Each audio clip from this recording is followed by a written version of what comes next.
As far back as I can trace is my great-grandfather on my dad's side named Jesus Rodriguez. So yes, I am a descendant of Jesus. He was a sharecropper in Mexico with his wife Petra Robles. They grew peanuts, watermelon, and corn. Before becoming a sharecropper, Jesus was very well off and owned a dairy. Along with the dairy, he owned a lot of land, which he ultimately lost. Nobody is certain, but it's a family legend that he lost this land by losing a game of poker.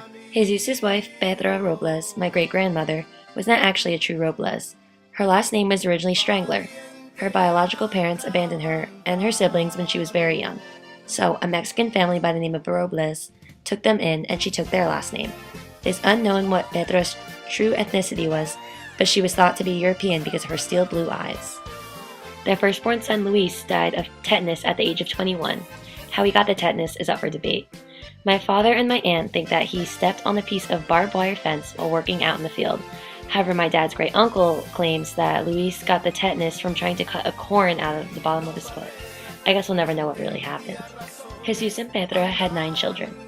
When Luis died, Petra was pregnant with her 9th child. When that baby was born, strangely enough, she decided to also name him Luis. They had 3 other daughters, Elena, Tomasa, and Victoria. Their other sons were Antonio, Rafael, Daniel, and my grandfather Alfredo. Opposite my great-grandfather, Jesus Rodriguez, is my other great-grandfather, Daniel Cavazos. He was known to be a big womanizer back in his day. However, he did settle down in Monterrey, Mexico with my great-grandmother, Julia Gutierrez. She was half French. When Julia was giving birth to her 6th child, both her and the baby died in labor. The baby was named Federico. Daniel then took his 3 youngest daughters to Texas. Their names were Concha, Juanita, and Rosa. It's not known who the 2 older siblings were, but we do know that they never made it to Texas. The Cavazos made it to the United States illegally. Daniela's sister, Otila, moved to Texas with him to help raise the 3 girls. They lived in a community called Saspamco. It stands for the San Antonio Sewer Pipe Manufacturing Company in Wilson County, Texas. Daniel worked as a tailor in Texas and raised roosters to make money on the side that he would send back to Mexico for cockfighting. My grandma, his daughter Juanita, used to clean the pens for him. As my grandma and her sister got older, they decided to Americanize their names. Concha changed her name to Connie, and Juanita, my grandma, changed her name to Janie. Janie Cavazos met my grandpa Alfredo Rodriguez at a dance in Floresville, Texas, right outside Saspanco. They got married when they were 26 and 27. They lived in rental houses for most of the time, and then in 1963 they purchased their first house, which they lived in until they died. Alfredo worked as a garbage man, while Grandma Janie did not work at all and stayed home. She didn't drive either. They both spoke very little English.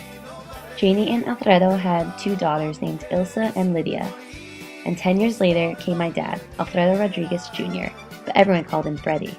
Since Spanish was the primary language at home, my dad learned to speak perfect English by watching the Brady Bunch on TV. Now I'm going to jump to my mom's side of family. The only information available were my relatives' names.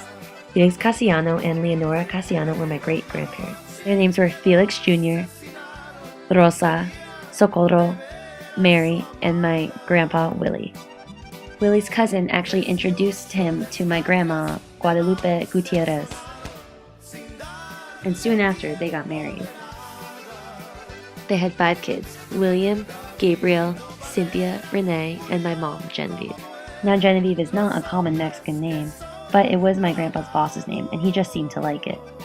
Both of my parents attended Burbank High School in San Antonio, Texas, and were the class of 1980. They met each other senior year at what my dad called a poster painting party. This was when all the seniors got together at somebody's house to paint posters for the upcoming pep rally. They became good friends over senior year, and after graduation, my mom attended a 2-year community college while my dad attended the University of Notre Dame. Even though they were miles apart, they kept in touch during college and would write to each other regularly. Out of school, my mom thought she wanted to be a hairstylist, but realized it wasn't a good path for her, so instead she worked at a bank. My dad graduated from Notre Dame in 1984, and 3 years later, on July 25th, 1987, both at the age of 25, my mom, Genevieve Casiano, married my dad, Alfredo Rodriguez. They're more commonly known as just Jen and Fred. In 1989, my dad worked at Polaroid, and his job took him and my mom from San Antonio, Texas to Boston, Massachusetts. In 1995, my dad's job moved him yet again to Rochester Hills, Michigan. And on November 11, 1995, me and my brother, Andres Rodriguez, were born. I was born at 12:30 a.m. and he was born at 12:32 a.m., making me 2 minutes older. With 2 newborns, my parents felt the need to be back with family, so they moved back to San Antonio, Texas.